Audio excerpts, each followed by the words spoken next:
안녕하십니까. 책 읽는 사자입니다. 여러분, 한동훈이 여의도 순복음교회에 갔습니다.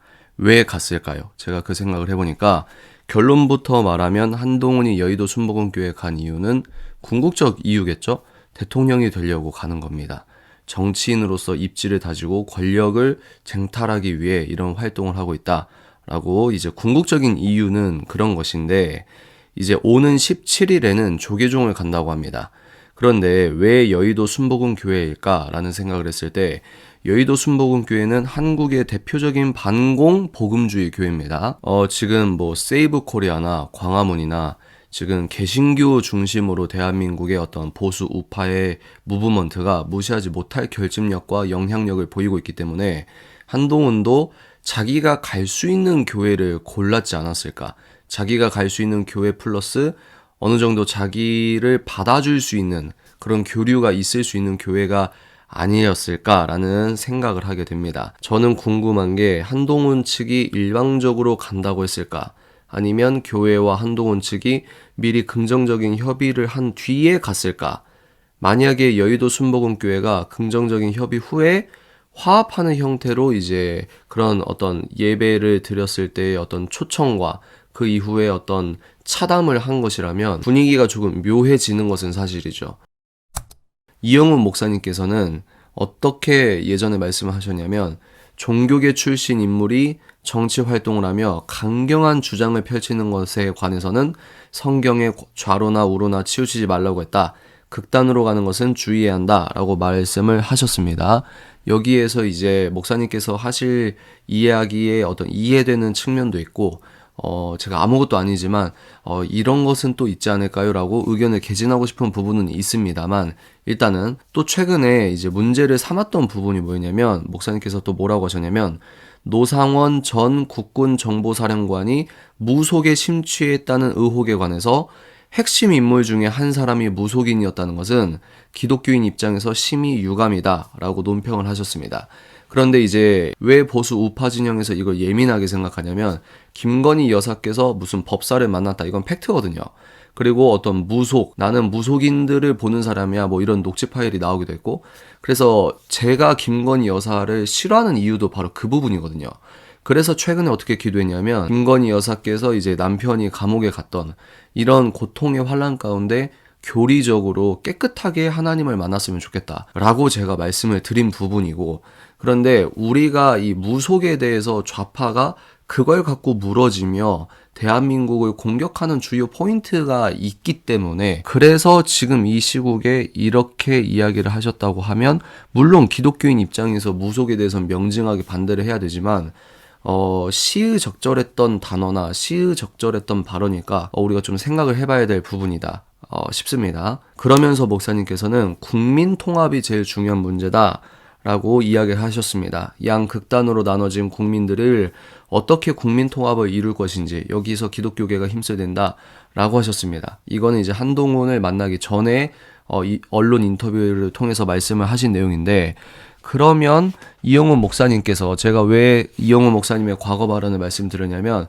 한동훈이 예배 드리고 난 다음에 이제 차담을 갖고 있는 상황에서 목사님께서 뭐라고 한동훈에게 말씀을 하셨냐면 한 전 대표가 중심에 서서 이제는 국민 통합을 이뤄 우리가 하나가 되도록 해달라라고 당부를 했다고 합니다. 이 부분에서 이제 그 전에 하셨던 말씀이 꿰어지면서 이영훈 목사님께서는 현 시세를 어떻게 바라보시고 있는지에 대해서 우리가 일정 부분 유추할 수 있는 부분이 있다고 생각합니다. 물론 당사자 앞에서 아주 대놓고 면박을 줄 수 있는 사람은 거의 없어요.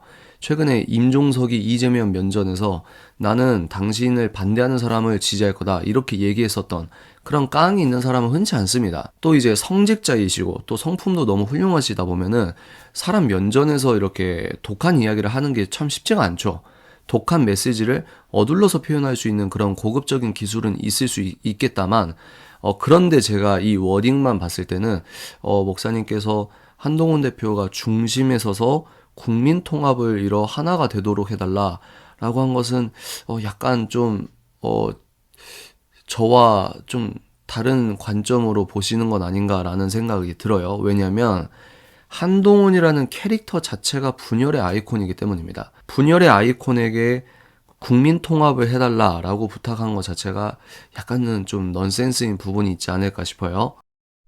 그럼 여기에서 국민 통합에 대해서 우리가 이야기를 해봤으면 좋겠습니다.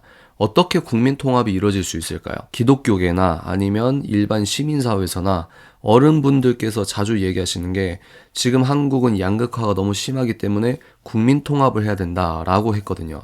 근데 그게 현실적으로 될까요? 저는 어떻게 생각하냐면 국민들이 이렇게 분열되어 있으니까 이걸 봉합해야 된다라고 하는 것은 현 사회 흐름을 잘못 읽을 수 있다라는 생각을 갖고 있습니다.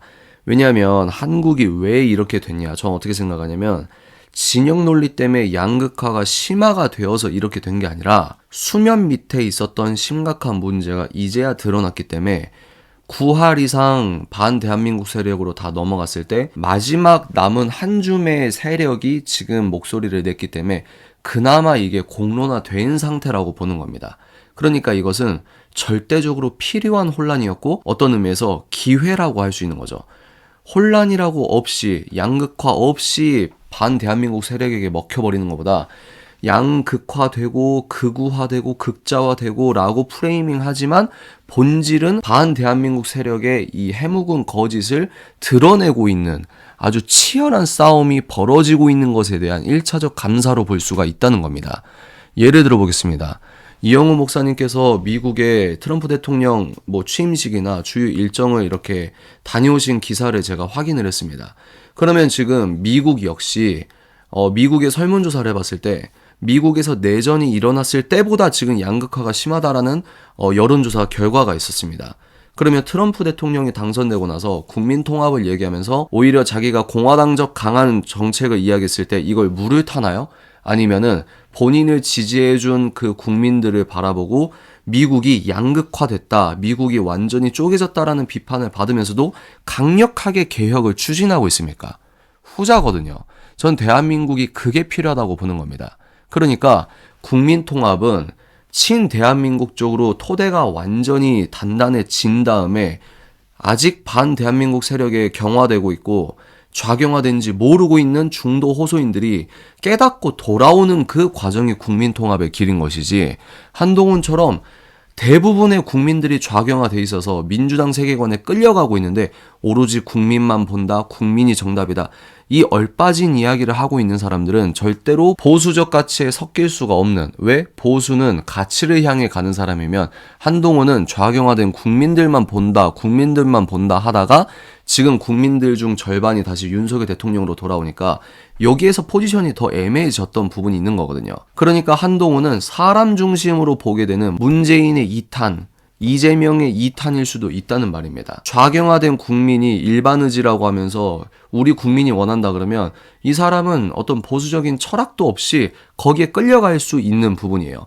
그래서 많은 분들이 한동훈을 싫어하고 비판하는 부분이 아니겠는가. 또 지금 이 지경이 된 이 상황에서 원죄를 누가 갖고 있냐? 한동훈이 갖고 있거든요. 국민의힘 당대표가 윤석열 대통령과 들이받는 그 문제가 너무 심각했기 때문에 또 계엄령을 선포했을 때 어떤 법리적인 검토도 없이 본인이 국민의힘 대표가 본인이 유현적이다, 위법적이다 대놓고 이야기를 하면서 문제가 꼬였던 부분이 있지 않습니까? 근데 본인 입장에서는 또 내가 그때 그렇게 말했기 때문에 보수 진영이 괴멸하지 않았다 라고 해버리니 또 진짜 그렇게 생각하는 사람들이 있다는 겁니다. 결론입니다. 한동훈이 왜 여의도 순복음교회 갔을까? 본인이 대통령이 되려고. 그리고 여의도 순복음교회가 갖고 있는 애국적인 상징성이 매우 큰 교회이기 때문에 여의도 순복음교회 갔다. 그럼 여의도 순복음교회는 온다고 하니 그냥 아주 원론적인 차원에서 그래 오세요 뭐 온다고 하는데 교회가 쫓아낼 수도 없고 이런 스탠스였냐? 아니면 한동훈과 어떤 의미에서 긍정적 교류 후에 일정을 조율하고 일정량 한동훈과 어떤 비슷한 부분이 있느냐, 이 부분이 핵심 포인트가 아닐까 싶습니다. 그 내막은 저는 전혀 모릅니다. 유튜버가 위험한 게 뭐냐면 전혀 그 돌아가는 내막을 모르는 상태에서 워딩이나 아니면 되어진 일을 보고 이제 추론을 하는 부분이기 때문에 어떻게 단정할 수는 없겠지만 이런 부분을 우리가 눈여겨봐야 된다. 소위 기각이 되는 시나리오를 저는 믿고 있습니다만 어떻게 될지 모르는 상황에서 한동훈에게 판을 깔아주는 그런 모양새는 결코 우리에게 반갑지 않은 일이 아닐까 싶습니다. 다음 영상에서 찾아뵙겠습니다.